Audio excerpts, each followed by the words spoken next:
Tagu-taguan, maliwanag ang buwan. Tayong maglaro sa dilim-diliman. Pagbilang kong 10, nakatago na kayo. 1, 2, 3. Bilis, magtago na tayo. Baka makita tayo agad ni Dandy. Hoy, Tikboy, huwag ka madaya. Wala dyan sa loob ng bahay. Lumabas ka dyan at mag-iba ka ng pagtataguan. Pambihira ka naman, oh.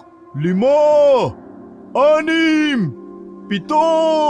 Dito tayo magtago. Di niya tayo agad makikita dito. Ayoko dyan. 8, 9, 10. Game na? Nang wala nang sumasagot ay nagsimula ng maglakad-lakad si Dandy at naghanap sa mga sulok-sulok ng kanilang pinaglalaroang lugar. Nasaan na kaya ang mga mokong na yun?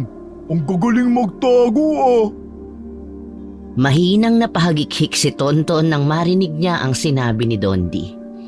Naglalaro sila ng taguan at katulad ng dating nakagawian, si Dandy ang palaging nasasalang bilang taya. Bukod kasi sa mabagal itong kumilos ay nahihirapan pa itong magtago dahil ito ang may pinakamalusog na katawan sa grupo. Isang masayahin at palabirong teenager.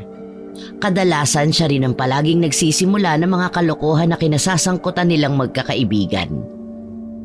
Patuloy na naghanap si Dandy hanggang sa palapit na ito sa isang puno ng akasya kung saan nagtatago ang kaibigan nilang may palayaw na tikboy. Sinenyasan ito ni Tonton na animoy sinasabing lagot ito. Si Tonton ang pinakamatangkad at tuso sa kanilang tatlo. Mahusay ito pagdating sa mga diskarte sa anumang laro. Bagamat may pagkasutil at maloko, ay ito naman ang pinakamalambing sa grupo. Aha! Huli ka, Tikboy! Diyan ka pa nagtago sa taas ng puno ah! Yari ka ngayon! Hoy, sandali lang, Dandy. Grabe, ang bilis naman tumakbo ng tabatsoy na yun. Yari ka sa akin mamaya. Si Tikboy naman ang pinakaseryoso sa kanila at medyo mahiyain.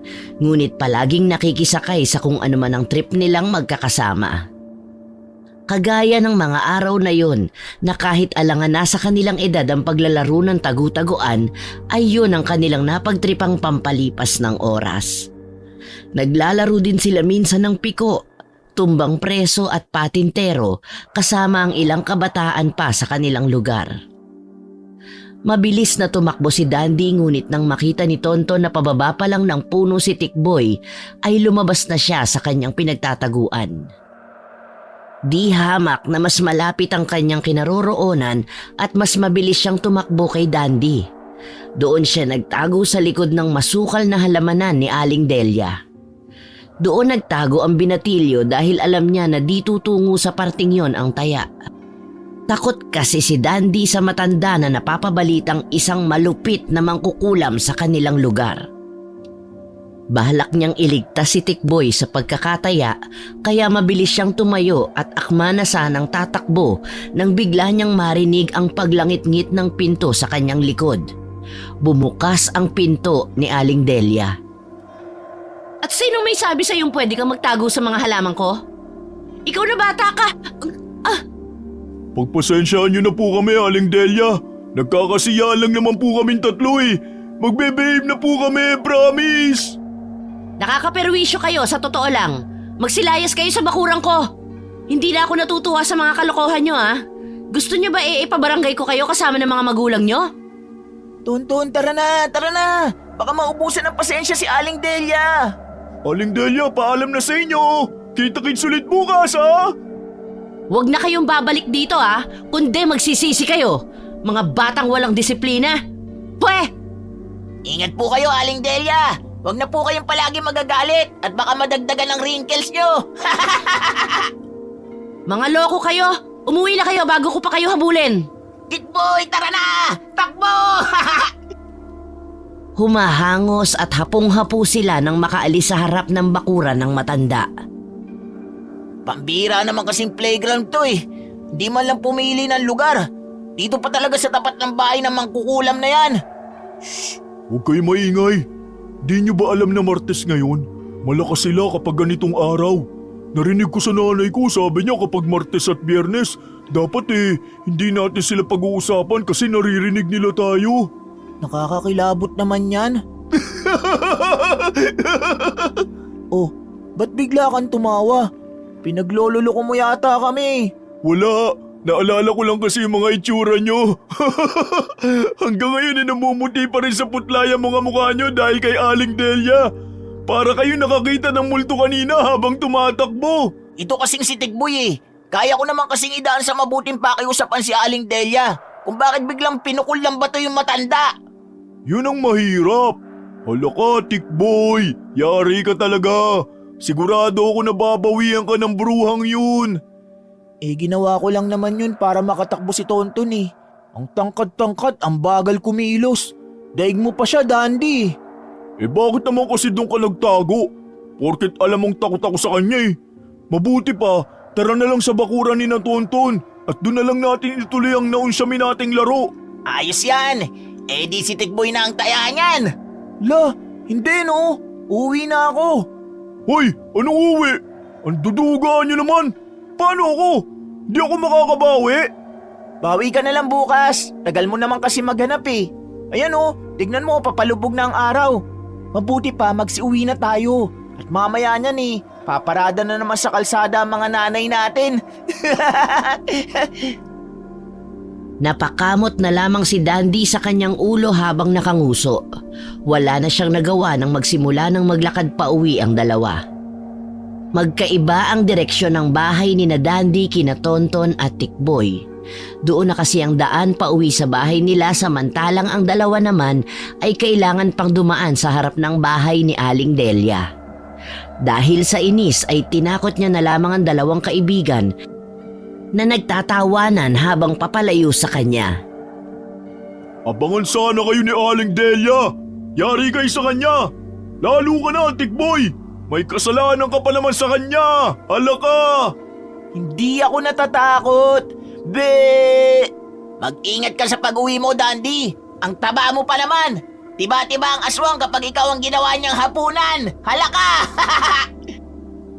Muling nagtawanan ang dalawang magkaibigan nang makita nilang natakot si Dandy sa sinabi ni Tonton dito. Nagsimula na kasi itong tumakbo pa uwi habang isinisigaw ang salitang mama.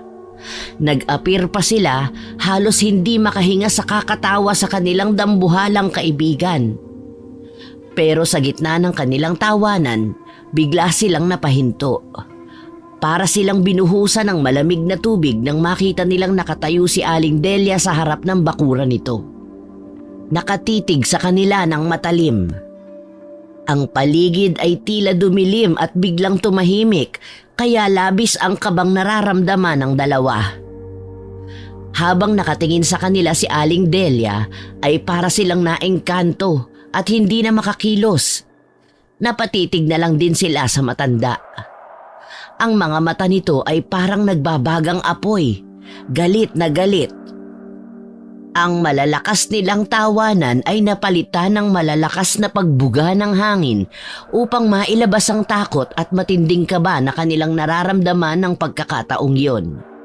Hindi na sila makatawa tulad nung una. Pakiramdam nila ay kumakapit sa kanilang mga kaluluwa ang mainit na titig nito sa kanila.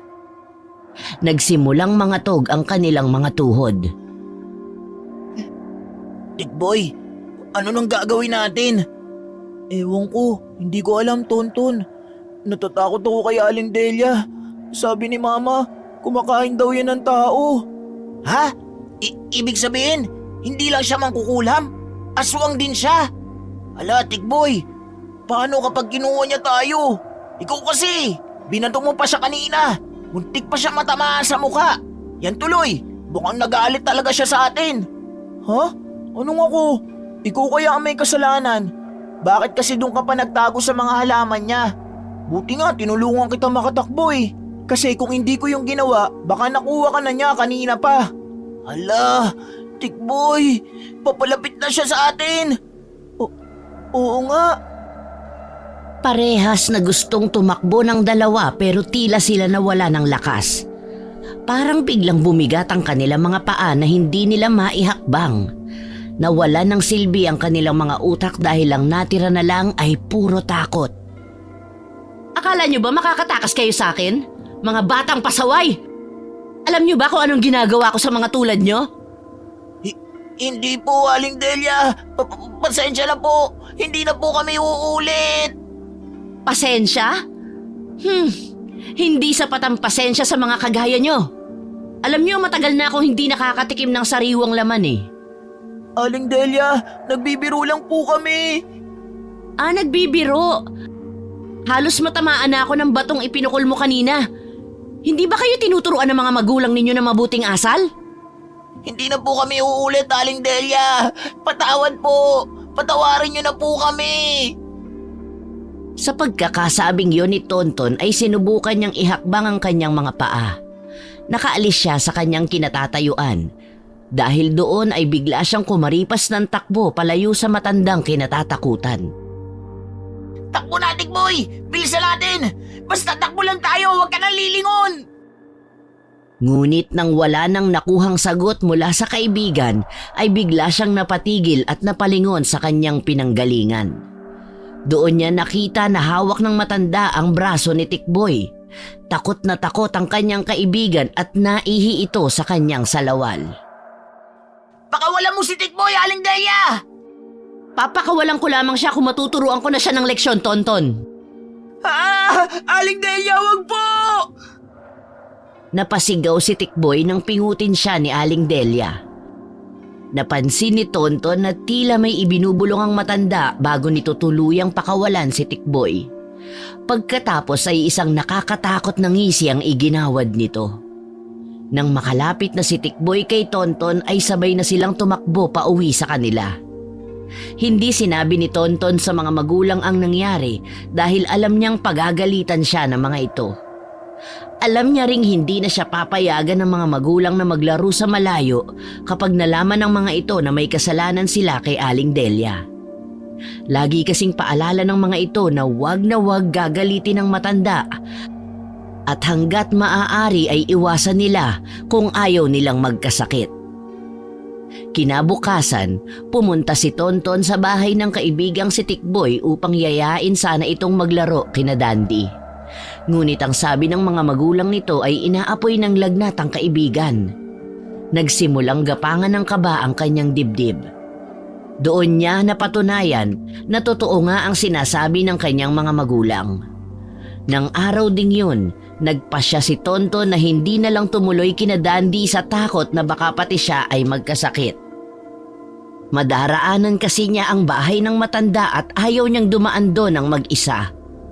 Umuwi na lamang siya ng bahay nila at nanood ng mga cartoons maghapon. Nang sumunod na araw ay hindi niya inaasahang pupunta sa bahay nila Tonton ang nanay ni Tikboy. Humahangos ito at tila ba aligaga. Sinalubong ito ng kanyang lolo at tinanong kung nasaan siya. Nang tawagin siya ng kanyang lolo ay agad naman siyang lumapit. Doon na nagtanong ang ginang kung ano ba ang ginawa nung nakaraang araw at nagkaganoon ang anak na si Tikboy. Tinubuan daw ng mga pantalang buong mukha ni Tikboy. Naaawa na ang ina nito dahil paulit-ulit na sumisigaw ito na mahapdi ang buo nitong mukha. Doon na napilitang umamin si Tonton. Ang totoo po niyan, naglaro lang po kami ng tagu-taguan kahapon. Doon po ako nagtago sa bakuran ni Aling Delia. Naabala po yata namin siya, kaya yun, nagalit po siya sa amin. Si Tikboy ho kasi, binato pa ho niya ang bahay ni Aling Delia at muntik na tong tamaan sa mukha kung di nakailag. Yan ang nga ba ang sinasabi ko? Nako, Diyos ko po kayo mga bata kayo. Bakit doon nyo pa naman naisipang maglaro? Teka, tago-taguan ba ka mo? Larong pambata yun ah. Ang lalaki nyo ng bulas, yun pa rin ang nilalaro nyo. Nakakainip po kasi noon kaya napagtripan po namin na maglaro. Wala naman po kasi magawa mga teenager na kagaya namin dito sa baryo eh. Hindi rin naman kami marunong maglaro ng basketball. Delikadong kaaway si Delia. Totoong mangkukulam ang babaeng yun. Kaya dapat ay nag-iingat kayo sa kanya. Wala yung sinasanto. Kaya bata o matanda pupuntirihin nun. Hindi nyo ba alam na marami nang napatay yun? Ano po? Marami nang napatay? Ala, Nakakatakot naman po pala si Aling Delia. Hindi ko naman po alam eh. Akala ko po tinatakot nyo lang kami para hindi kami lumapit sa bahay niya. Ano pa ang nagawa niyo sa matanda at bakit galit na galit? Sinabihan din po kasi siya ni Tikboy na pangit.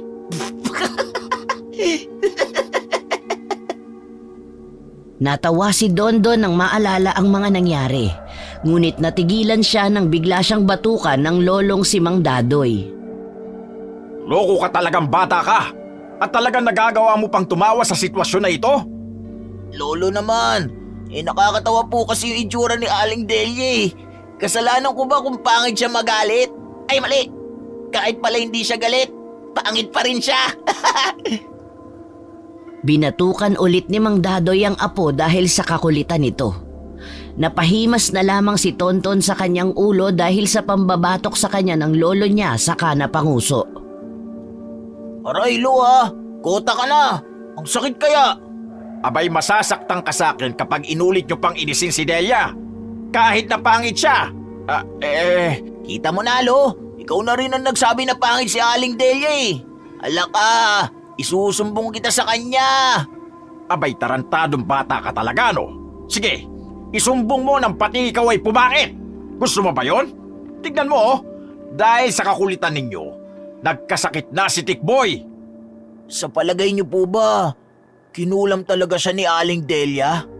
Hindi ako sigurado. Kailangan ko muna siyang matawas bago ko masabi kung talagang nakulam nga siya.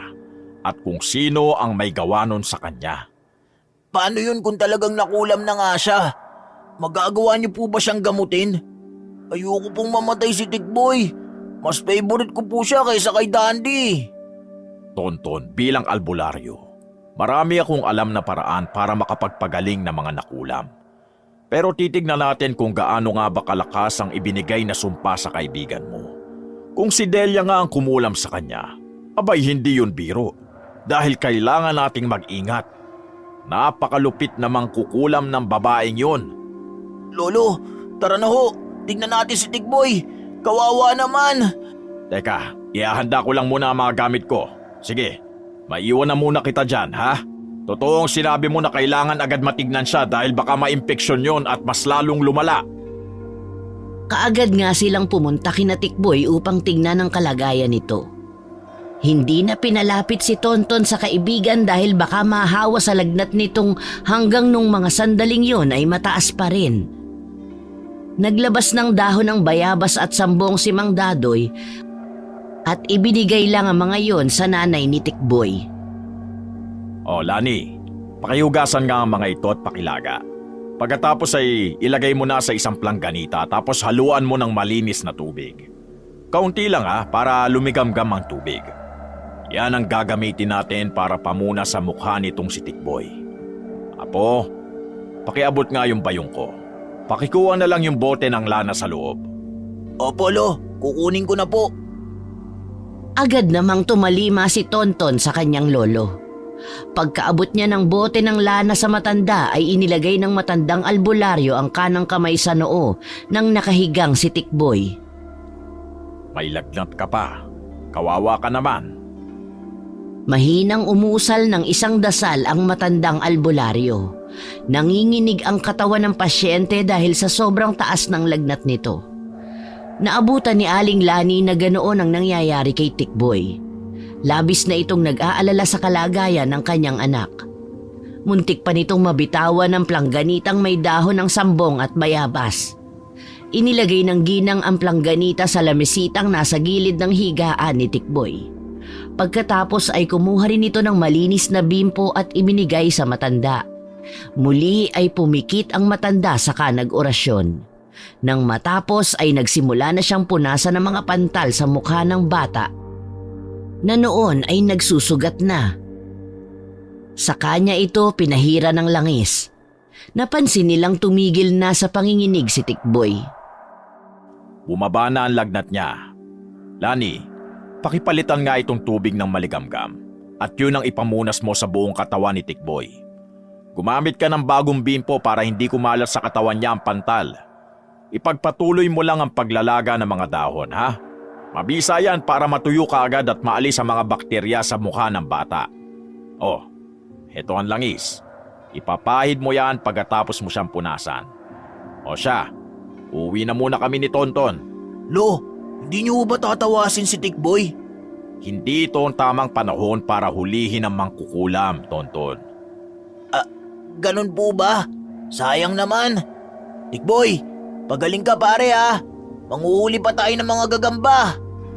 Oo, Tonton. Sige, magpapagaling ako kaagad. Salamat sa pagpunta nyo. Umalis na tayo, Apo.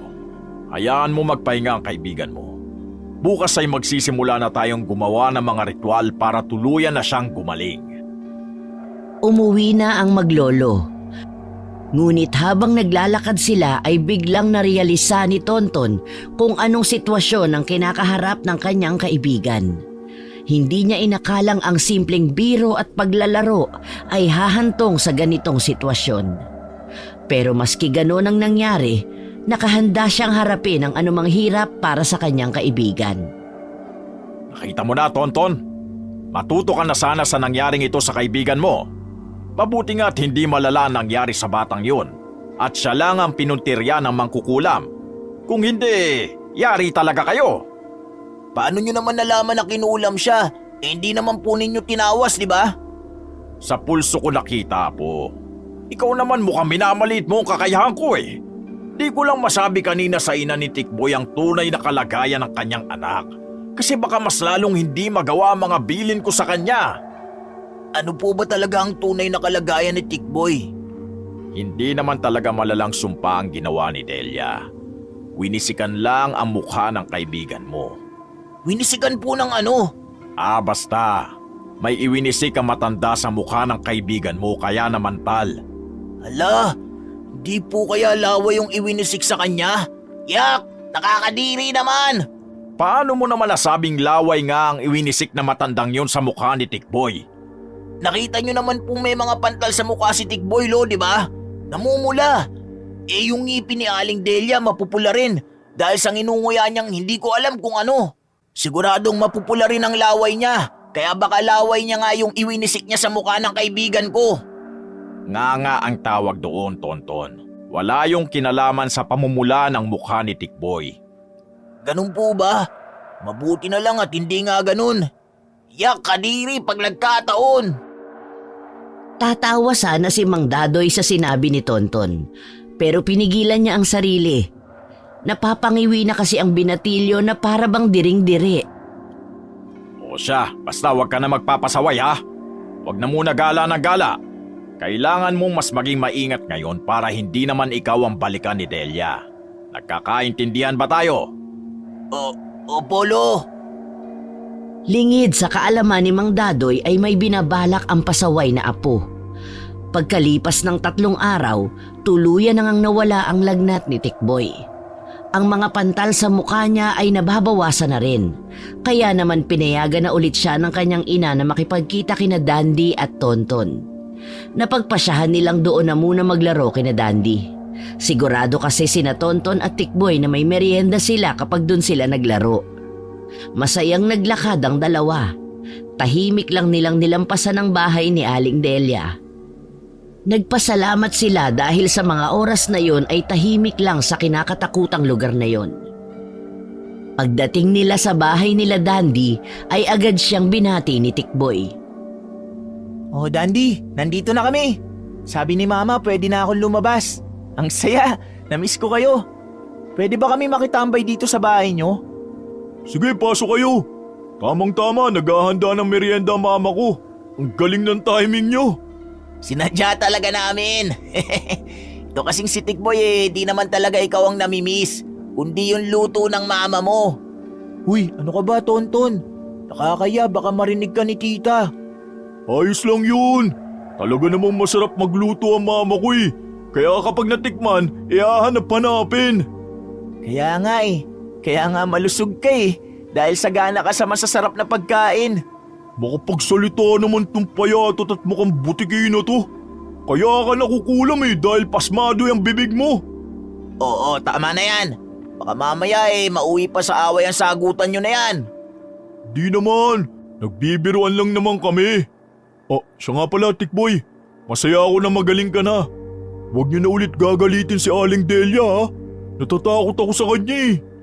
Ba't ka naman matatakot sa kanya? Wala ka namang ginagawang kasalanan. Oo, pero nakakatakot pa rin talaga. Baka mamaya pati ako bawian ng matandang yun. Nagkatinginan sina Tonton at Tikboy saka nagnisihan na siyang ipinagtaka naman ni Dandy. Bahagyang nakaramdam ng takot ang damulag at mas lalo pa itong kinabahan nang sabay na tumingin sa kanya ang mga kaibigan. Huwag muna tayo masyadong magpapakapagod sa paglalaro. Sabi ni Mama, bawal pa ako makipag-abulan eh. Anong lalaroin natin? Magdama kaya tayo. Tapos yung may talo, may consequence ba yun? Gagi, consequence yun. Tama, yun nga. O ano, game? O sige ba, magaling naman ako dyan eh. Yari kayo sa akin. Tingnan na lang natin. Baka mamaya ikaw pala matalo. Ikaw ang mayari sa amin. O sige ang unang magkaroon ng 2 talo, siya yung may consequence. Nagdama nga ang tatlo at katulad ng inaasahan, si Dandy na naman ang unang nagkaroon ng 2 talo. Napanguso na lamang siya saka nagkamot ng ulong tumayo. Talo na naman ako. Parang ako na yata ang pinakalaging talo dito Botsa ka na naman. Paano ba yan? Consequence na. Hoy, anong butya ka riyan? Ano ko, baboy? Bakit hindi ba? Huwag kang mainis. Lahat naman tayo natatalo minsan eh. Pero sigurado akong babawi ka sa susunod. Ang sabihin nyo, pinagkakaisaan nyo lang ako palaging 2. Kaya palagi ako natatalo sa anuman laro. Hindi nyo siguro ako mahal no? Pues isusumbong ko kayo kay Mama para di niya kayo bigyan ng merienda. Oy, Dandy, ito naman Joke lang eh. Para namang hindi ka na nasanay sa amin. Oo nga, lagi naman kaming ganito sa'yo Pero kaibigan ka pa rin namin. Ang magkakaibigan, nagbibiruan. Nakakasakit na yung biro nyo eh. Sorry na, Dandy. Oo nga, sorry na. O ano, oras na para sa consequence mo. Sige ba, pero wag niyo akong papahirapan Huwag ka mag-alala. Madali lang naman to eh. Magmerienda kaya muna tayo. Nagugutom na ako eh. Ay naku, kahit kailan ka talaga, Tikboy, buraot ka. O sige, tara na sa loob ng bahay. Baka tapos na si Mamang magluto ng carbonara. Yun! Talaga naman, the best si Mama mo, no? Galante sa merienda eh. Kaya nga, iba talaga kapag siman ng tatay. Sana lang hindi si manloloko yung tatay mo, no? Ikaw, Tonton baka mamaya magdilang demonyo ka at magkatotoo yung sinabi mo. Yari ka talaga sa akin. Joke lang. Ito naman. Nang makapasok na sila sa bahay ay agad namang lumibot ang paningin nila Tikboy at Tonton sa buong sala. May mga gamit kasi na nadagdag kaya naman nanibago sila sa nakikita. Kapansin-pansin kasi na mas malaki ang flat screen TV ni na Dandy kumpara noong nakaraang pagpunta nila doon. Mayroon na ring computer sa sulok ng sala na dati namang wala roon. Ngunit napako ang tingin ni Tonton sa isang bagay na nakadisplay sa itaas ng divider na pinaglalagyan ng ibang mga figurin. Dahil sa kuryosidad ay dilapitan niya yon at napakunot ang noon niya nang mapagtantong para yung isang bungo. Tikboy, tignan mo yun Ang alin ton? Yun yun bang parang bato? Bato ba yun? Di naman eh. Parang bungo. Hindi naman nila napansin na nasa likod na pala nila si Dandy. Kaya naman sabay na napasigawan dalawa nang bigla itong magsalita. Oo, tama ka, Ton. Bungo nga yan. Langya naman, Dandy. Bakit ba bigla-bigla ka na lang sumusulpot na nagsasalita dyan? Nakakagulat ka no? Kaya nga, nanggugulat ka pa talaga. Ano, gantihan? Mga bugok talaga kayo. Siyempre hindi, no? Kasalanan ko bang magugulatin kayo? Teka, nagkakape ba kayo? Masyado kayo nervyoso eh. Loko. Siyempre oo. Wala naman kaming pambili ng gatas eh. Tsaka yung iniinom ko, galing naman yung sa tostadong bigas. Pinapakuluan yun tapos yun na yung kinakape namin ni Lolo Dadoy. Ako, bawal pa magkape. Nakakabobo raw yun sabi ni Mama eh. Kaya pala. Mabuti pa bawas-bawasan nyo ng pag-inom nun ha. Ayos lang naman yun. Yun ay kung susuplayan mo kami ng gatas. Anong pang susupply ko sa inyo? Mga bugok! O walang pikunan ha. Biruan lang. Hoy, kayong dalawa, tama na yan. Mamaya, totohanan na yung biro nyo tapos mag-away pa kayo. Pero Dandy, totoo bang bungo yun? Bungo ng ano yun? Bungo ng unggoy. Unggoy? Oo nga. Ulit-ulit ka naman Anli ka ba ha? Unggoy nga. Natatandaan niyo yung alaga ko si Minky? Sa kanya yan. Nagkasakit. Nung dadalhin sana namin sa vet, namatay na siya sa kotse. Ayun, hindi na umabot. Kaya kinuha ko na lang yan para may remembrance ako sa kanya. Ang mga mata ni na Tikboy at Tonton ay lumaki nang marinig ang sinabi ng kanilang kaibigan. Hindi nila alam na ganun pala kasentimental ito at nagagawa niyang magkolekta ng mga ganoong klase ng nakakatakot na bagay. Langya, ibang klaseng remembrance naman yan. Bungo talaga. Hindi ka natatakot? Hindi. Ba't naman ako matatakot? Alaga ko naman yan. Pero Dandy, kahit na. Bungo pa rin yan. Paano kung biglang gumalaw yan sa gabi? Naku, Tonton. Kung totoo man yan, mas matatakot yung multo sa akin kesa ako sa kanila. Grabe ka talaga, Dandy. Sobrang tapang mo. Wala kayong dapat ikatakot. At saka, si Minky kahit bungo na lang, kaibigan pa rin natin yan. Sasagot pa sana si Tonton nang biglang magtawag ang mama ni Dandy. Niyayaya na silang pumunta sa kusina para kumain ng merienda. Mabilis namang tumalima ang tatlo at walang hiya-hiya na nilantakan ni na Tonton at Tikboy ang inihaing karbonara ng mama ni Dandy sa harapan nila. Pagkatapos kumain ay saglit silang nagpahinga sa labas ng bahay. May duyan kasi roon na gawa sa goma ng sasakyan. Tatlo yun at talagang ipinasadya ng papa ni Dandy nang hindi pa ito nakakasampa sa barko. Tig-iisa sila para raw walang agawan. Yon ang naging laruan ng sila ay bata pa. Ngunit laruan pa rin hanggang sa sila ay nagsilaki na at naging mga binatilyo na. O Dandy, yung consequence mo Consequence nga? Ano ka ba naman, Tonton? Laki-laki mo na, bulol ka pa. Oo na, titirsin kita dyan Oh, ano palang consequence yan? Bilisan nyo na mag-isip na magawa ko na agad. Isa lang, di ba? Huwag kayo maduga Oo, isa lang. Pero dapat gagawin mo Kasi kapag hindi mo nagawa, yari ka. Ikaw lagi taya sa habulan, taguan, tsaka ikaw lagi tiga-ayos ng board kapag magdadama tayo. Grabe naman. Kahit naman walang consequence, ako pa rin naman laging taya Pero sige, game pa rin ako. O ano na? Paulanan mo ng bato yung bahay ni Aling Delia. Ha? Bakit naman yan pa? Wala na bang iba? Nakakatakot naman yung pinapagawa niyo sa akin Kaya mo yan. Tapang-tapang mo nga kanina pagdating kay Minky. Tignan natin kung kaya mo rin kay Aling Delia. Ewan ko lang. Baka akong kulamin nun tapos magising na lang ako na parang si Tikboy. Puno ng pantal sa muka. Oh, sino sa atin ngayon ang duwag? Gawin mo na. Sabi mo game ka, di ba? Pwede bang iba na lang? Di ba pwede yung simpleng consequence lang? Yung maglaro ng jackstone o kaya magtanim ng kamote. Walang takasan, Dandy. Ito na yun. Kaya game na. Paulanan mo ng bato ang bahay ni Aling Delia. Huwag mo subukan umatras Paano kapag nakita ako ni Aling Delia? Ano mangyayari sa akin? Huwag yan! Ayoko yan! Hindi pwedeng ayaw mo. Duga mo naman Wala, tapusin na natin ang pagkakaibigan natin kapag ganyan. Oo na! Ang bira naman talaga Nako, kapag nagawa mo yan, ikaw na ang pinaka-astig sa atin. Basta huwag ka na lang magpapahuli. Sige na nga Pero kapag kinulam ako, sisiguraduhin kong isusumbong ko kayo sa mga magulang nyo. O, deal! Pero bago ka pumunta kay Aling Delia, pwede ka naman magdasal. Malay mo, swertein ka pa. Ito na nga Bahala na si Batman.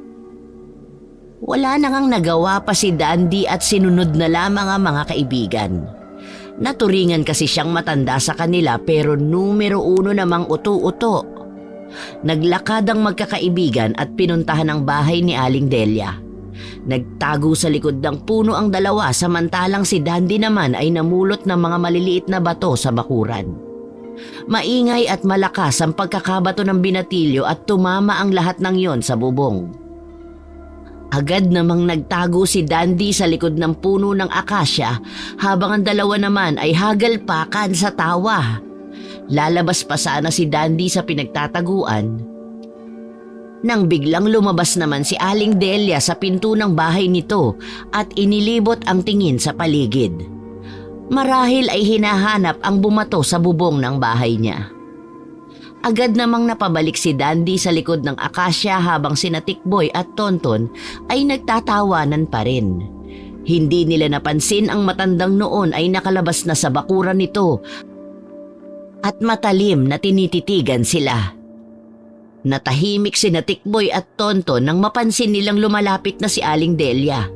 Bitbit ang isang basto na ginagamit nito sa paglakad. Parang bumigat ang hangin sa paligid at ang kanilang mga hagikhik ay biglang napalitan ng kaba. Tila nawala ang kanilang lakas sa pagkakatitig ng matanda sa kanila.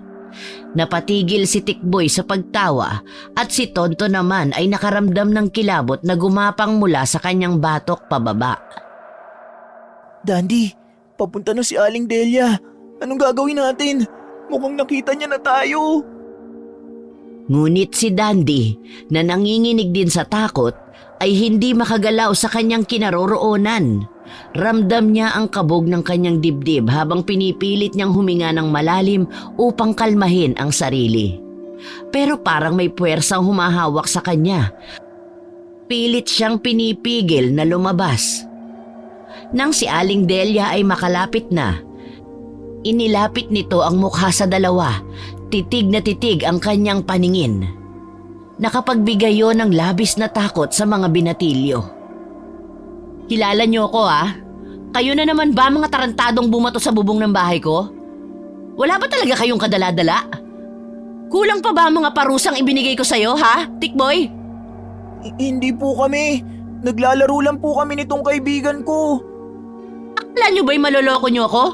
Hindi ba sinasabi ng mga magulang niyo na dapat ay katakutan niyo ako kasi isa akong mangkukulam? Kahit hindi ko kayo nahahawakan, pwede ko kayong saktan. At lahat ng impormasyon tungkol sa inyo malalaman ko. O ano, hindi talaga kayo natatakot sa akin? Pasensya na po, Aling Delia pero nagkakamali po kayo. Hindi po kami ang bumato sa bahay niyo. Di ba po mangkukulam kayo? Di malalaman niyo kung sino ang bumato sa bahay niyo. Sabi niyo malalaman niyo lahat, di ba? Aba't pilosopo ka ring bata ka, no? Manang-mana ka talaga sa lolo mong luko-luko. Wala, bakit naman po nadamay ang lolo ko rito? Saka paano naman magiging pano yun? Kilala niyo ba ang lolo ko? Teka, baka naman ex-boyfriend mo siya, Aling Delia. Kaya ganyan ka na lang kung makareact. Muli ay hagalpakan na naman sa tawa ang dalawa at nag-apir pa nga. Hindi nila alintana ang mga titig ni Aling Delia na kung makakapatay lang ay siguradong bulagta na sila roon kanina pa. Nagpapatawa ka ba, iho? Si Dadoy? Ex-boyfriend ko? Aba mas malabo pa sa tubig kanal na magkagusto ko sa banong yon. Duling na lang ang magkakamaling magkagusto doon. Grabe naman po kayong makapagsalita sa lolo ko. Para namang pinapalabas po ninyo na pangit siya. Oo nga, Aling Delia. Nasubukan nyo na hubang tumingin sa salamin? Hindi nyo yata kasi nakikita kung ano itsura nyo Gandang-ganda naman ho yata kayo sa sarili nyo. Parang ilang taon na ho kayong hindi nagkikita ng suklay nyo Masyado ka talagang bata ka. Sana pala nilakihan ko ang mga pantal dyan sa mukha mo para naman bumaba ang tingin mo sa sarili mo. Bakit? Akala mo ba kinagwapo mo yung pagsagot-sagot mo sa matanda? Halika rito nang magkaalaman tayo. Habang nakikipagdiskusyon ng dalawa ay hindi nila alam na tinakasan na sila ng tunay na may sala. Kumaripas na ito ng takbo nang makakita ng pagkakataon. Tinungo nito kaagad ang bahay ni Tonton at hinanap ang matandang albularyo, umaasang matutulungan siya ni Mang Dadoy. Naabutan niya ito sa likod bahay, abala sa pagkiskis ng puwet ng maitim na kaldero. Walang kamalay-malay sa nangyayari sa labas. Lolo Dadoy! Kailangan ko po ang tulong ninyo! Bakit? Ano nangyari? Ano't naparito ka? Hindi ba't magkakasama kayo ni Tikboy at Tonton? O nasa na yung dalawa? Nako, may ginawa na naman kayong kalokohan ano? Nandun po sila. Inaaway po ni Aling Delia. Nabitawan ni Mang Dadoy ang hawak niyang kaldero sa narinig. Alam niya ang maaaring gawin ni Aling Delia kapag nagalit ito at alam niyang kailangang may gawin siya kaagad bago pa lumala ang sitwasyon. Talaga kayong mga bata, oo. Hindi kayo masabihan. Bakit ba ang titigas sa mga ulo ninyo? Nasaan ba sila ngayon? Lolo Dadoy, nandun po sa harap ng bakuran ni Aling Delia. Bakit ba kasi kayo nagpunta na naman doon? Sigurado ka bang nandun din pati si Tikboy? Hindi pa rin ba siya nadala sa pagkakaroon niya ng mga pantal? Ewan ko po sa kanila. Basta nakita ko na lang po pinapagalitan sila ng matandang mangkukulam na yun eh.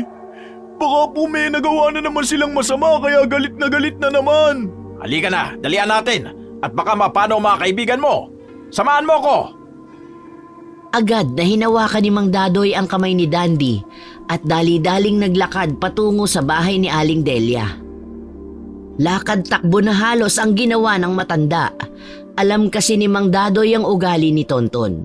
Hindi yun magpapatalo sa sagutan at talagang paninindigan ang mga pinaniniwalaan nito.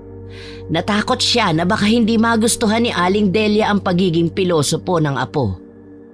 Nang makarating sila ay nakita niyang hawak na ni Aling Delia ang braso ni Tonton. Kaya naman agad nang sumigaw si Mang Dadoy. Delia! Tigilan mo na yan! Bitawan mo ang apo ko! Nagulat si Aling Delia at sandaling napahinto. Napalingon siya kay Mang Dadoy na noon ay papalapit ng mabilis kasama si Dandy. Talaga bang ganyang ka nakababa at pati mga batang yan pinapatulan mo? Anong mga bata malalaki na ang mga ito? Pero magagaspang ang ugali at mga isip bata. Hindi marunong rumespeto sa katahimikan ko. Tama na yan. Huwag ka na makialam dito. Dapat lang silang maturuan ng leksyon. Hayaan mo ako kung ayaw mong pati ikaw idamay ko sa mga makukulit na kabataang to. Mga tarantado, walang modo. Bastos! Alam kong may nagawa silang mali, pero hindi mo sila pwedeng saktan. Akong bahala sa kanila. Kung may problema ka, sabihin mo sa akin. Napansin ni Mang Dadoy ang takot sa mukha ni Tonton habang mahigpit siyang hawak ni Aling Delia. Niluwagan ng matanda ang kanyang pagkakahawak at unti-unti niyang binitawan si Tonton. Nanginginig na sumandal si Tonton kay Tikboy na noon ay hindi rin makagalaw sa takot. Pagpasensyahan mo na. Ako na ang humihingi ng tawad sa kanilang kakulitan. Hayaan mo at pagsasabihan ko na makailang ulit. Hindi naman po talaga kami ang bumato sa bahay niya, Lolo eh. Hindi po ako. At mas lalong hindi si Tikboy. Talaga namang hindi pa kayo aamin sa ginawa niyong kasalanan, ano? Kahit pa po tignan niyo mga kamay namin at kuko. Malinis po ito lahat oh. Agad ipinakita ng dalawa ang kanilang mga kuko. Napataas ng kilay ang matanda. Nagsasabi ng totoo ang mga bata. Totoo po, di ba? Wala po kaming ginawa masama sa iyo, Aling Delia. Kayo naman ho kasi, pinagbibintangan nyo na lang po kami palagi. Porkit kami lang ang nakita nyo nakatambay dito sa malapit. Oo nga po, Lo. Wala kasi siyang ibang masisi kaya kami kagad ang pinaparatangan niya.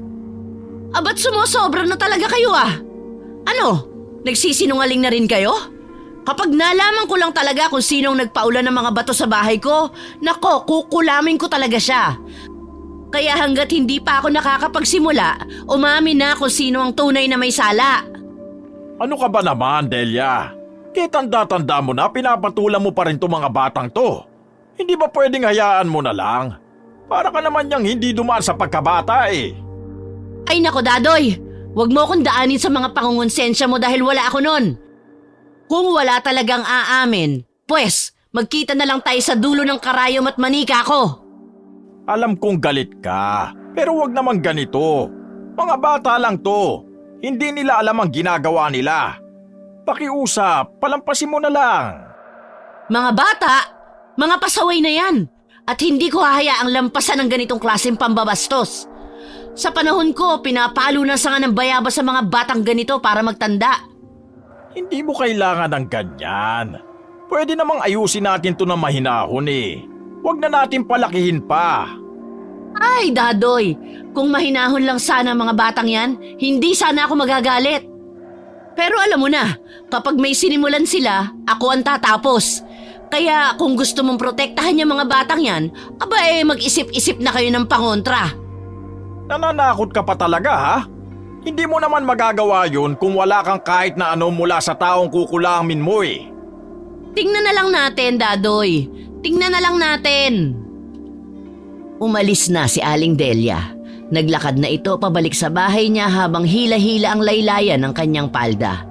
Pero bago niya buksan ang pinto niya ay tumingin pa ito ulit ng matalim kay Mang Dadoy at sa mga kabataan. Tandayo na di pa natatapos ang galit ng matandang babae. Nang tuluyan na siyang mawala sa kanilang paningin, sakalang nakahinga ng maluwag ang tatlo. Gumaan na rin ang pakiramdam ng matandang albularyo. Inabot nito ang braso ng apo sabay hila. Tara na, umuwi na tayo. Kayong dalawa, Tikboy at Dandy, ano bang tinitingin-tingin nyo? Magsiuwi na rin kayo. Lo, sorry, hindi po namin sinasadya. Anong di sinadya? Ibig sabihin ay kayo talagang bumato sa bubong ng bruhang yon? Hindi po ako, si Dandy. Sinunod ko lang naman yung utos nyo, di ba? Kayo naman ang pasimuno eh. Tignan mo to. Basta kasalanan mo pa rin. Ikaw pa rin ang bumato eh. Magsitigil na! Pare-parehas lang kayong tatlo. Naku, sinasabi ko sa inyo kapag may nagkasakit na sa inyo, pangako ko, hindi ko na kayo gagamutin. La, lolo naman. Huwag naman po ganoon. Para naman kayong hindi dumaan sa pagkabata niyan eh. Abat, ikaw talagang bata ka? Namimiloso po ka na nga lang nangunguha ka pa ng linya ng may linya. Linya ko yun eh. Kahit na po, sabi niyo na rin lang, mas mabuti nang maibalik ko sa inyo para naman alam nyo. Ang punto ko rito, Tonton, hindi kayo masabihan. Lahat na lang ginagawa niyong laro. Oh, paano ngayon yan kapag may nagkasakit sa inyo dahil sa pantitrip niyo sa matandang yon? Pasensya na po, Lo. Hindi na po mauulit. Abay, hindi na talaga mauulit. Ikaw na lang ang meron ako, Tonton.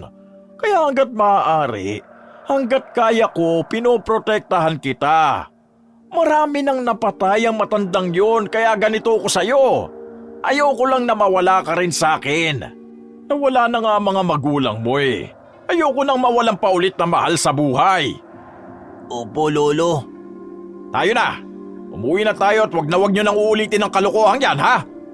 Hindi lahat ng bagay ay laro. Opo, tatandaan po namin. Kinabukasan, nabulabog ang mahimbing na tulog ni Tonton nang marinig ang mga sigawan mula sa labas ng kanilang bahay. Pupungas-pungas siyang bumangon saka dumungaw sa bintana ng kanyang kwarto. Nakita niya ang ina ni Dandy na tinatawag ang kanyang lolo Dadoy. Nakikiusap ito habang umiiyak na puntahan ng matanda ang kanyang anak. Sumikdo ang kaba sa puso niya nang maisip ang mga nangyari kahapon. Parang naramdaman niya na tinutuunan ng mangkukulam ang banta nito sa kanilang magkakaibigan. Lumabas siya ng silid at nagkasalubong sila ng kanyang lolo. Nagkatinginan silang dalawa. Parehas na may kahulugan ang titigang yon. Hindi na nagsalita ang matanda at dumiretso na sa bahay ni na Dandy, kasama si Aling Beth na patuloy pa rin sa pag-iyak.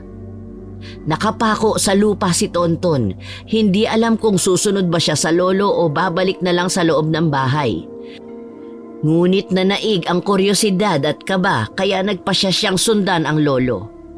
Nang makarating siya sa bahay nila Dandy, nakita niyang marami ng tao roon. Lahat ay nakatingin sa loob ng bahay habang may mga bumubulong-bulong sa isa't isa.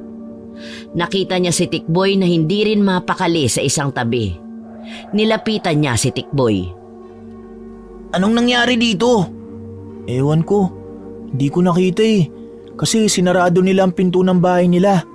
Basta sabi lang nila nagkasakit daw kagabi si Dandy. Akala nila lagnat lang. Pero nung ginising nila kaninang umaga, hindi na siya magising. Napalunok si Tonton, hindi mapakali sa narinig. Lalong bumigat ang pakiramdam ni Tonton. Naalala niya ang sinabi ni Aling Delia kahapon. Hindi siya mapakali at pilit niyang itinataboy ang takot na baka may kinalaman ng mangkukulam sa nangyari. Sa isang iglap, bumalik sa isip niya ang lahat ng mga kalokohang ginawa nila. Anong ibig mo sabihin? Parang tulog lang siya pero hindi magising? Oo, ganun nga. Natatakot nga ako eh. Parang hindi na siya basta-basta lagnat lang. Hindi kaya may kinalaman yung ginawa natin kahapon? Nagkatitigan sila ni Tikboy, parehong kinakabahan. Alam nilang may mali pero hindi nila masabi kung ano. Nagsimula nang maglaro sa isip nila ang iba't ibang posibilidad, lalo na at may binitawang banta si Aling Delia. Hala, Tikboy, anong gagawin natin? Baka kasalanan natin to. Huwag ka magsalita ng ganyan, baka marinig tayo. Sisihin pa tayo sa nangyari kay Dandy. Nakakatakot. Paano ko isunod niya tayo? Parehong natigilan ang magkaibigan. Hindi na nagsalita pa si Tonton. Alam niya kasing may kasalanan talaga siya sa nangyari. Siya ang pasimuno sa pagtitrip kay Aling Delia kaya naman nadamay pa ang kaibigan niya. Maya-maya ay nakita nilang bumukas ang pinto. Tinawag ang dalawa sa loob. Pagpasok nila sa bahay ay agad silang sinamahan ng matanda sa kwarto ni Dandy. Nagulat ang dalawa sa kanilang nakita. Nakita nila si Dandy na namamanas ang paa. Ang malalaking binti nito ay mas lalo pang lumaki. Napamulagat si Tonton at nahintakutan sa itsura ng mga binti ng kaibigan. Napansin naman yon ni Mang Dadoy. O ano, hindi ka pa rin ba makikinig sa mga sasabihin ko? Gusto mo bang pati ikaw magkaganito? O di kaya mas malala pa? Ayoko, Polo. Nakakatakot naman si Aling Delia. Walang patawad kahit sa aming mga bata. Kaya nga hindi maganda ang gumagawa ng kabulastugan sa kapwa. Hanggat maaari, pigilin ninyo ang inyong sarili sa pantitrip sa iba, lalo na sa mga mas matanda sa inyo. Hindi na po talaga, Lolo. Sa loob ng kwarto ni Dandy, isang malamlam na ilaw mula sa madilaw na bumbilya ang tanging nagbibigay liwanag. Nakahiga sa papag ang binatilyong tila walang buhay, habang ang kanyang ina na si Aling Beth ay nanlulumong nakaupo sa gilid, hinahaplos ang noo ng kanyang anak na nooy pinagpapawisan ng malamig. Ang mga mata ni Mang Dadoy ay puno ng pag-aalala habang maingat niyang inilalatag ang kanyang mga gamit sa sahig. Mga bote ng langis, iba't ibang dahon at isang maliit na supot ng pulbos na mula sa mga halamang gamot na siya lamang ang nakakaalam. Matapos ayusin ang mga ito, lumapit siya kay Dandy at tinitigan ang mukha nito. Wala itong anumang reaksyon kahit nakinikiskis ni Mang Dadoy ang isang piraso ng tawa sa kanyang noo. Isang malalim na buntong hininga ang pinakawala ng matanda bago sinimula ng ritual.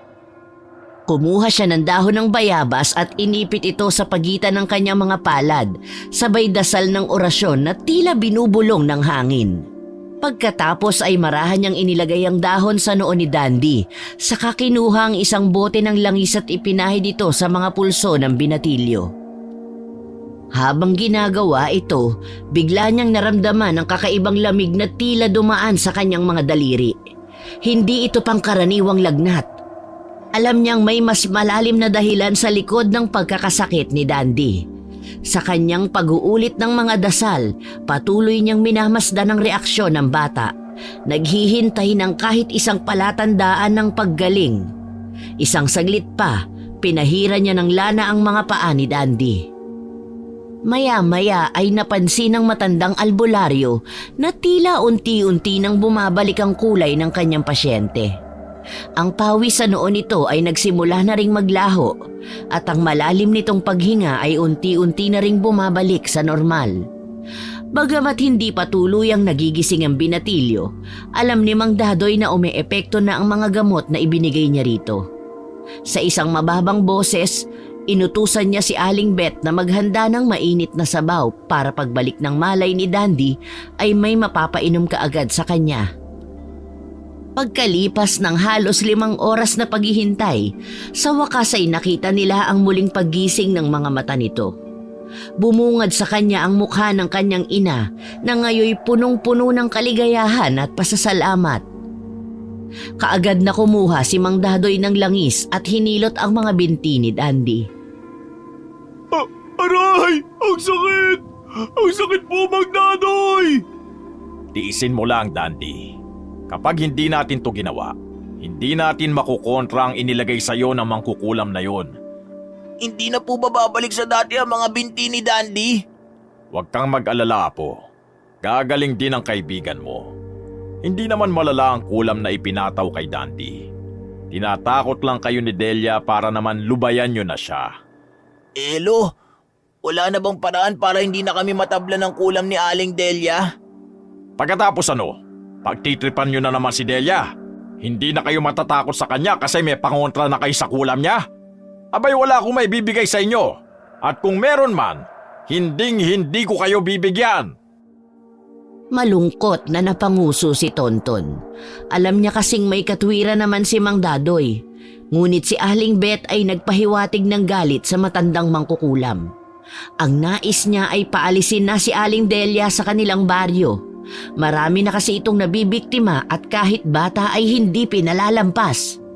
Para sa ginang, hindi rason ang pagiging pasaway ng mga bata para patikimin ng kulam ng matanda. Naiintindihan ko ang pinanggagalingan mo, Beth. May alam akong isang paraan para mapaalis ang mangkukulam na si Delia dito sa ating baryo. Saka, dayo lang naman siya rito kaya tayo ang mas may karapatan na manatili rito. Talaga, Lo? Pero paano naman po natin mapapalis si Aling Delia? Sa pamamagitan ng bungo ng unggoy. Bungo ng unggoy? Oo nga po, paulit-ulit. Teka, Lolo. Paano nga gagamitin yung bungo ng unggoy para mapaalis si Aling Delia? Mamaya ko na sasabihin sa inyo. Kailangan ko pang tapusin tong panggagamot ko sa kaibigan nyo. Ayaw naman nating lumala ito at gawing makatotohanan ni Delia. Matindi ang pananakot na ginawa niya sa kanya, kaya magtanda na kayong 3. Hindi ako palagi nandito para tulungan kayo. Bumaba na ang lagnat ni Dandy. Bagamat malalaki pa rin ang paa dahil sa pamamanas ay sinabi nitong mabuti-buti na kahit paano ang kanyang pakiramdam. Bumangon na rin ito at sumandal na lamang sa dingding habang nakayakap sa unan. Ayos ka na ba? Medyo. Parang nangihina pa ako eh. Saka mukhang mahihirapan pa ako makalakad. Lolo Dadoy, gagaling pa ba ako? Oo naman. Basta magpapakabait na kayo, ha? Ako na ang nakikiusap sa inyo. Habang narito matandang yon, wag na wag kayong gagawa ng anumang bagay na makapagpapagalit sa kanya. Tumango na lamang si Dandy. Maya-maya ay may dala ng isang mangkok ng mainit na sabaw ang mama niya. Sinubuan nito ang anak. Napapalunok naman ang dalawa habang pinanunood ang pagkain ng kanilang kaibigan. Pare-pareho kasi ang 3 na mahilig sa ulam na sinigang. Nang matapos kumain si Dandy ay ipinayo ng matandang albularyo na magpahinga na ito ulit at muling matulog upang mas madaling makabawi ng kanyang lakas at enerhiya. Inaya na ng ina ni Dandy ang lahat sa kanilang sala at doon ay binigyan ng makakain sila. Walang tigil sa paghigop ng sabaw ang dalawa. Ang sarap niyo po talagang magluto. Kaya nga, dito na lang kaya tayo tumirang 2. Siguradong pareho tayo mananaba dito kagaya ni Dandy. Manahimik ka kayong 2. May baka isipin nitong si Beth mga patay gutom kayo at hindi pinapakain ng mga magulang ninyo. Natawa naman ang ina ni Dandy sa narinig at sinabi sa matanda na hayaan na lang daw ang 2. Masaya itong may nasasarapan sa luto niya. Pagkatapos nilang kumain ay muling ipinaalala ni Tonton sa kanyang lolo ang naunsyaming pag-uusap nila kanina tungkol sa bungo ng unggoy na pwedeng makapagpalaya sa matandang mangkukulam at kung paano ito magiging pangontra sa kapangyarihan nito. Muling nag-isip ang matanda at tila sinasariwa sa kanyang isip kung ano nga ba ang paraan na yun. Nagsimula siyang magsalita nang maalala ang lahat. Magsimula ka lang, Lo. Nakikinig po kami. Ang bungo ng unggoy ay hindi basta buto lang. Sa mga sinaunang paniniwala, dahil sa may kakaibang koneksyon ng unggoy at ang kalikasan, ay may kapangyarihan itong pangontra sa mga masasamang espiritu at maging sa kulam. Pwede natin itong maging kalasag sa mga ritual o palipad hangin ng kulam. Yun ay kung tama ang pagkakagamit. Paano naman po magagamit ang bungo sa pagpapaalis ng mangkukulam? Doon ba kayo interesado? Bakit gusto nyo bang paalisin si Delia dito sa barangay natin? Sana po Kasi naman po, napakasungit at nawawalan po kami ng laya na maglaro sa may tapat ng bakuran niya. Parang inaari niya na po yung lugar Ang alam ko ay dayo lang naman yan dito sa atin. Dito naghahasik ng lagim. Paano nga po? Kasi kung kaya namin gawin, maski kami na po ang gagawa, Lolo. Kailangan nyo munang maghanap ng bungo ng unggoy. Uy, meron dito. Yung bungo ng alaga ni Dandy. Ganito ang gagawin nyo. Kailangan nyo lang ibato yan sa ibabaw ng bubong ni Delia. Ibabato po? Ang dali lang naman po pala Hindi yung ganong kadali, baka akala ninyo. Saka patapusin nyo muna kasi ako. Ibabato nyo ito sa bubungan. Pero dapat, doon ito lalapag sa likuran ng bahay. Kumbaga, pagpapasapasahan ninyo itong bungo na parang naglalaro ng saluhan ng bola. Yung bubong ang magmimistulang net at kailangan magawa nyo ito ng 3 beses. Pagkatapos, ilibing nyo itong bungo sa harap ng bakuran mismo ni Delia. Ano po mangyayari kapag nagawa na namin yun? Mawawala ang lakas ng kanyang mga orasyon at ritual. At dahil doon, mawawalan siya ng kakayahan na makasakit. Pero hindi lang yon. Kapag naramdaman niyang hindi na siya makapangyarihan dito sa lugar natin, kusa siyang maghahanap ng ibang baryo na pagtitirhan. Isang lugar na walang ganitong proteksyon. Ibig pong sabihin, Lolo Dadoy, hindi na makakagawa ng kulam si Aling Delia kapag ginawa namin yun? Oo, Tikboy. Nakakatakot naman, Lo. Paano kung magalit lalo si Aling Delia? Paano kung mahuli niya kami, Lolo? Kaya nga kailangan nating maging maingat. Gagawin natin ito sa tamang pagkakataon. At siguraduhin nating hindi niya malalaman kung sino ang naglagay ng bungo. Huwag kayong mag-alala po. Kapag nagawa natin ito ng tama, mapoprotektahan na natin ang buong baryo mula sa masamang gawain ng mangkukulam na yon. Nang sumunod na araw, nagplano na silang gawin ang ritual. Hindi na nila nahintay pa ang kanilang lolo Dadoy dahil naging abala ito sa paglalako ng kanyang mga inaning gulay ng araw ng hapong yun. Mag-aalas 6 na ng hapon nang magkita-kita ang 3 magkakaibigan. Napag-usapan nila na si Tikboy ang maglalagi sa kabilang panig at si Tonton naman sa kabila. Samantalang si Dandy naman ang magiging lookout nila para kung sakali man na lumabas si Aling Delia ay agad silang makakapagtago o makakatakbo. Pagsapit ng dilim ay maingat silang nagpunta sa kani-kanilang pwesto. Maingat ang kanilang mga naging hakbang upang hindi talaga makahalata si Aling Delia na may tao na sa kanyang bakuran. Tanging mga senyas lang ang paraan ng kanilang mga pag-uusap. Si Tonton ang maghahagis ng bungo na hawak nila. Ngunit sa kamalas-malasan, nadula sa kamay ni Tonton ang bungo kaya naman imbis na maihagis ng mataas ay sumadsad yun at kumalabog sa bubong ni Aling Delia. Sumabit pa nga ang bungo sa gulong na nagsisilbing pabigat sa bubong ng matanda. Biglang bumukas ang pinto at iniluwano ng galit na bruhang mangkukulam. Nanlilisik ang mga mata nito at diretsong nakatitig kay Tonton, kaya naman nahintakutan ng bata at hindi nakagalaw mula sa pwesto. Kayo na naman?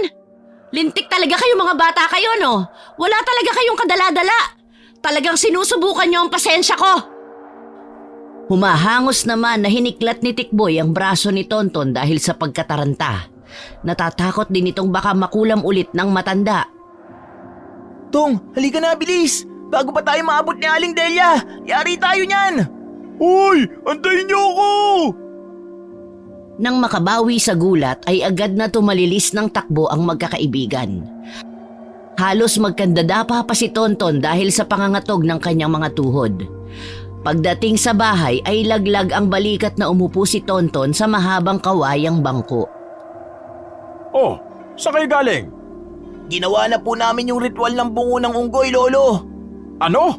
Hindi ba't sabi ko sa inyong tayo ang gagawa nun? Eh bakit hindi niyo ako hinintay? Ito po kasing si Tonton, Lolo eh. Masyadong atat na mapaalis na yung matanda. Oh, siya, ano nangyari? Palpak po eh. Ha? Paanong palpak? Nahuli ba kayo ni Delia? Opo, Lolo. Lintik na. Eh paano kayo nahuli? Nadulas po yung bungo pagbato ko sa bubong eh. Ayun, kumalabog ang bubungan ng bahay ni Aling Delia. Saka malas-malasan pa eh. Sumabit sa gulong na pabigat yung bungo. Hindi na napigilan ni Mang Dadoy ang mapahalakhak dahil sa kinuwento ng apo. Ini-imagine niya kasi ang ginawa ng mga ito at ang kapalpakan ng mga ito. Lolo naman eh. Tawanan ba naman ako? Pasensya na. Ang cute nyo kasi. Ini-imagine ko yung itsura nyo na takot nang lumabas si Delia. Imbis na maawa kayo sa amin, tatawanan pa talaga. Baklase talaga kayo, no? Ay, o siya. Huwag ka na magtampo. Magmerienda ka na lang muna riyan at mag-aasikaso muna ako ng hapunan. Marami pang pagkakataon. Pasasaamba't mapapalayas din natin yung hukluban na yan. Ano po bang merienda? May Spanish bread dyan. Tsaka yung paborito mong binangkal. Napalitan ng saya ang nanghihinayang na mukha ng bata. Agad niyang binuksan ang supot at kumuha ng isang pirasong binangkal at nilantakan yon. Napapailing naman na napapangiti ang matanda habang pinanonood ang apo. Ay nako, bata nga naman. Kinabukasan ay nagising na lamang si Tonton na hindi maidilat ang kanang mata. Nang kapain niya ito ay napasigaw siya nang mapagtantong namamaga ito. Agad namang napatakbo si Mang Dadoy sa kwarto at nakita ang apo na naluluha. Marahil ay batid na ng bata kung ano ang nangyayari sa kanya. Lo, kinulam na rin yata ako ni Aling Delia. Huwag kang mag-alala po. Gagamutin natin yan. Sandali at kukuha ako ng maligamgam na tubig. Kumuha nga si Mang Dadoy ng isang plangganitang may laman na maligamgam na tubig. Dinala yon sa kwarto ng apo saka naghanap ng malinis na bimpo. Pinunasan niya ang paligid ng namamagang mata ni Tonton saka kinuha ang isang bote ng langis. Umusal ng mahinang dasal ang matanda saka niya pinahira ng langis ang paligid ng namamagang mata ng apo. Huwag ka na mag-alala po. Maya-maya lang may didilat mo na ulit ang mga mata mo. Mawawala rin ang maganyan. Ang mabuti pa ay kumain ka na muna. Nagluto ako ng paborito mong arroz caldo.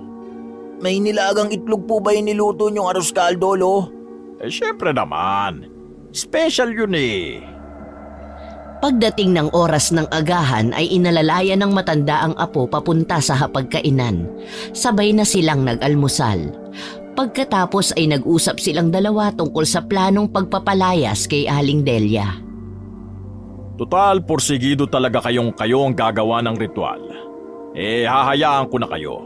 Alam kong sa susunod magagawa nyo na ito ng tama. Papaano po namamaga pa ang mata ko? Lupit talaga ng mangkukulam na yan. Dahil kinulam niya na ako, porsigido na talaga akong gawin yun sa kanya. Lintik lang ang walang gante, Lolo. Palalayasin namin sila sa baryo na to. O siya, kung ganon, ipagpabukas nyo na lang ang gagawin nyo. Magpahinga ka na muna. Hindi po, Lo. Gusto ko nang gawin ngayon. Magpustahan tayo, hindi mo magagawa yan ngayon dahil dyan sa mata mo. Magpalipas ka lang ng ilang oras, apo. Bukas, tamang-tama, wala na yan. Napaisip naman si Tonton at kalaunan ay nakinig na lamang kay Mang Dadoy. Tama naman kasi ito. Hindi sa lahat ng bagay, kailangang kumilos ka agad. Kailangan ding magmatsyag at mag-isip bago gumawa ng hakbang. Kinabukasan, maaga pa lang ay nasa bahay na ni na Tonton si Tikboy. 5:30 pa lang noon at pasikat pa lang ang araw. Gumayak na rin si Tonton at bago umalis, kinausap muna sila ni Mang Dadoy. Tandaan nyo, mag-iingat kayo dahil hindi lang basta-bastang mangkukulam si Delia. Malakas siya. Yung mga naranasan yung pangungulam, simple lang yun. Patikim, kumbaga. Opo, Lo. Mag-iingat po kami. O siya, lumakad na kayo. Alam ko kasing kapag ganitong umaga ay nasa palengke si Delia. Kaya bilisan yung kumilos nang hindi niya kayo maabutan sa bakuran niya. Sige po, Mang Dadoy. Salamat po sa paalala. Lumakad na nga ang dalawa. Walang takot na pinasok nila ang bakuran ng matanda. Sinungkit ni Tikboy ang bungo ng unggoy na sumabit sa gulong na pabigat habang si Tonto naman ang nag-abang sa ilalim upang saluhin ito. Nang magawa nilang makuha yon ay sinimula na nila ang pagbabato noon hanggang sa kabilang parte ng bahay. Ginawa nila yon ng 3 beses at nang magawa nila ng walang sablay ay agad nila yung inilibing sa harap ng bahay ni Aling Delia. Mabilis ang naging pagkilos nila at natapos naman sila kaagad. Ay, sa wakas natapos din. Oo nga. O siya, tara na. Baka abutan pa tayo ng matanda. Ang gagaling talaga natin! Nagawa na nila ang dulo ng ritual. Nagpasya na silang umuwi. Ngunit pag-ikot nila ay gano'n na lamang ang kanilang pagkagulat nang makita nilang nasa likod nila si Aling Delia at galit na galit. Kayo na naman?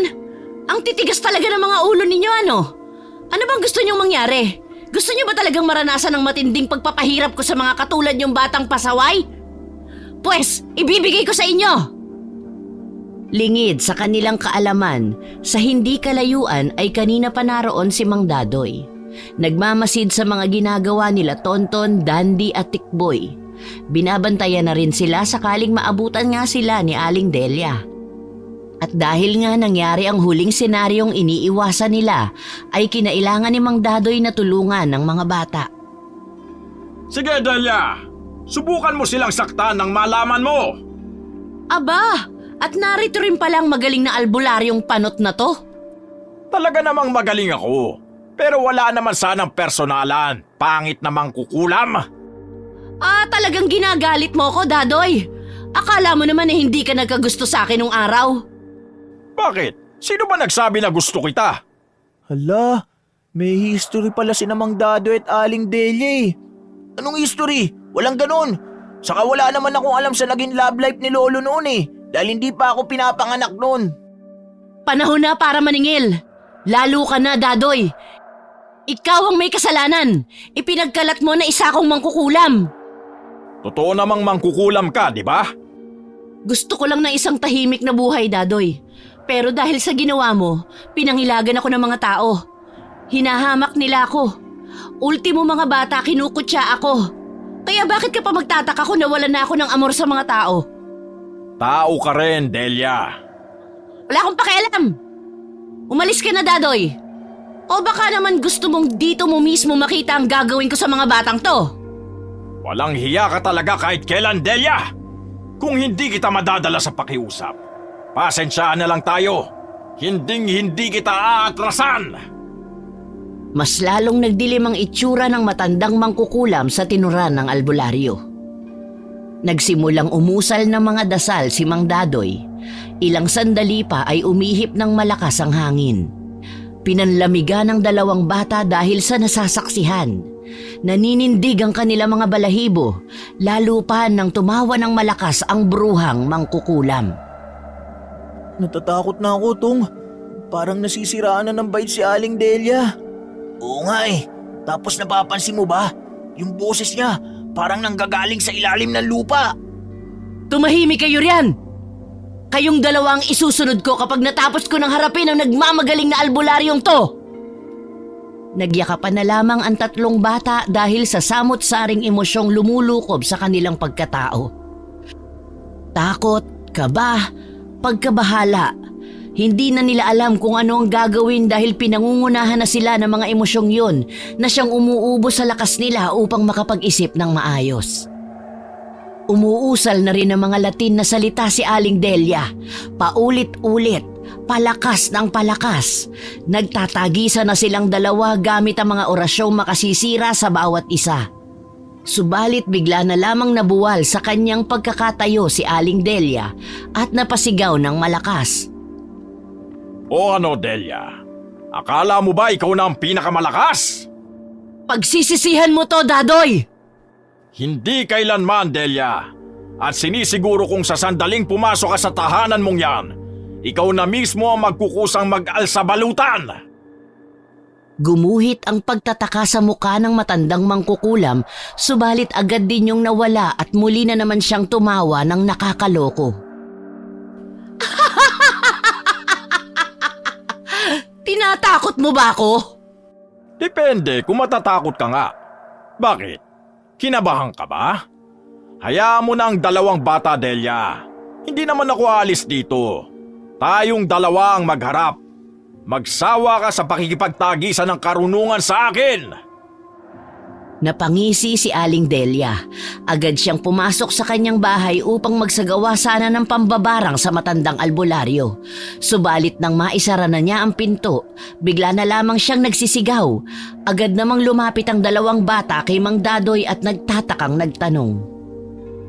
Mang Dadoy, ano pong nangyayari kay Aling Delia? Kaya nga lo, para siyang takot na takot.